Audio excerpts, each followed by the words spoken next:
Mga puso sa Sipalay City, Negros Occidental naman, duha ka tuig nga bata ginbawian sa kabuhi matapos aksidente nga nalumos sa tub nga puno sang tubig samtang sa Sibalo Mantique babayi nga sakay sa motorsiklo nga ginaanod sa overflow na sapuan patay. Si Ashley Liza nakatutok. Wala na natabangan ang duwa ka tuig nga bata nga babayi sa barangay Nabulaw, Sipalay City, Negros Occidental matapos aksidente nga nalumos sa tub nga puno sang tubig. Sa inisyal nga impormasyon sang Sipalay CDRRMO, kaupod sang bata nga babayi ang amay sini kag manghod. Posible nga wala na talupangdan sang amay sini nga nagtungtong ang bata sa bangko kag hinali nga nagbaliskad.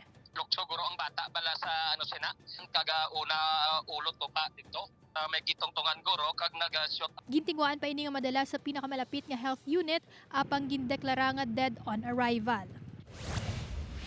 Patay na sang nasapon ang babayi nga ginanod sa mabaskog nga daluto sang tubig sa overflow sa barangay Kabanbanan, Sibalo Mantique, Domingo sang gabi.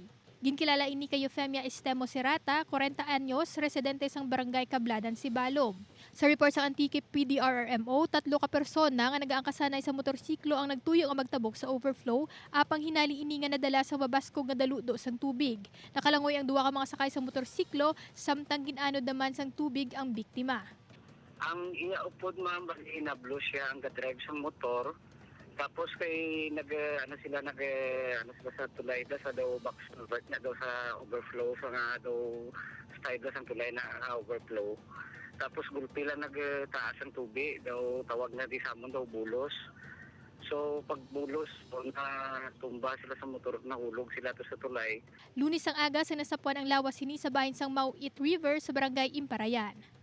Ashley Liza, 1 Western Visayas.